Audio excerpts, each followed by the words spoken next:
Cuando nos encontramos frente a la situación de recibir y atender a un paciente psiquiátrico dentro de quirófano, es importante tener en cuenta que el objetivo es lograr un ambiente seguro, tanto para el paciente como para el equipo de salud.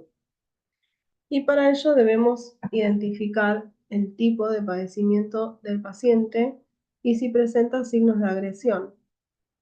En este video vamos a enfocarnos al trato verbal y no verbal para evitar llegar a una contención mecánica en la medida que sea posible.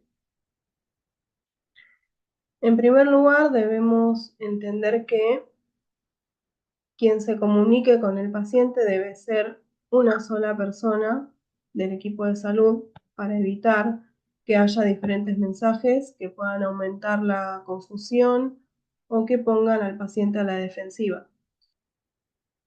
El profesional quien realice este diálogo con el paciente debe ser amable, mostrarse natural, relajado, no debe verse temeroso, sino más bien seguro, para transmitir confianza, sin dejar de mantenerse en alerta por cualquier eventualidad de agresión.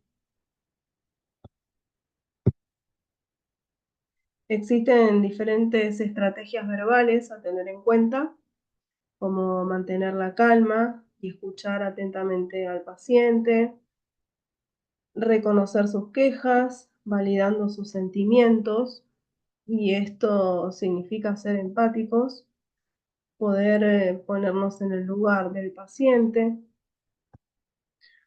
evitar confrontamientos, cambiar el foco de la discusión y ofrecer soluciones.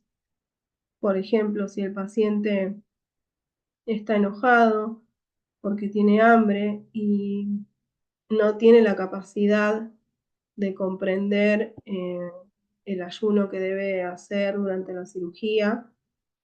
Entonces nosotros no debemos intentar hacer que el paciente comprenda, sino más bien sacarlo de ese lugar y brindarle otra solución, por ejemplo, preguntarle cuál es su comida favorita y, y decirle, por ejemplo, que después de la cirugía, cuando su médico lo indique, él va a poder disfrutar de esa comida o de alguna otra que le guste.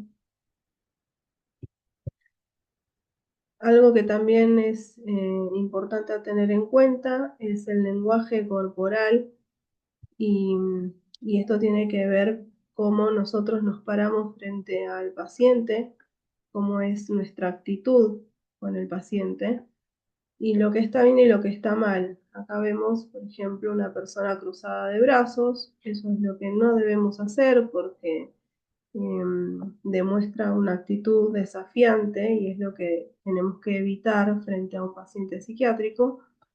Y lo que sí podemos hacer es mantenernos con los brazos a los costados, con una actitud natural, tranquila, de confianza.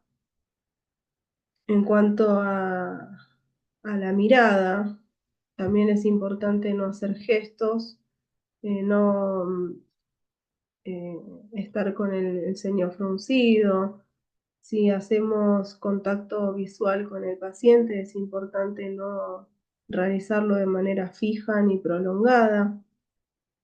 Estas cosas debemos hacerlo con cuidado, siempre estando atento a cada situación, a lo que el paciente pueda presentar.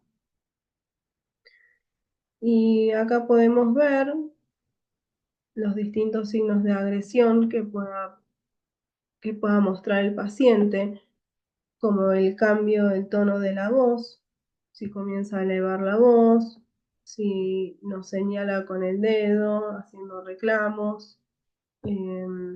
Es importante ver si hay cambios físicos, como el enrojecimiento facial, si el paciente suda, si tiene las manos empuñadas.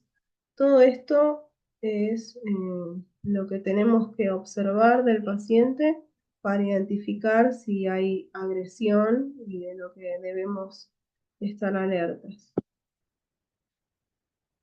Y por último, lo que tenemos que saber es que si hay agresión, para mantener la seguridad nuestra y del paciente, es mejor ubicarse cerca de las salidas o en lugares amplios del quirófano y no justamente en las esquinas donde podamos correr peligro.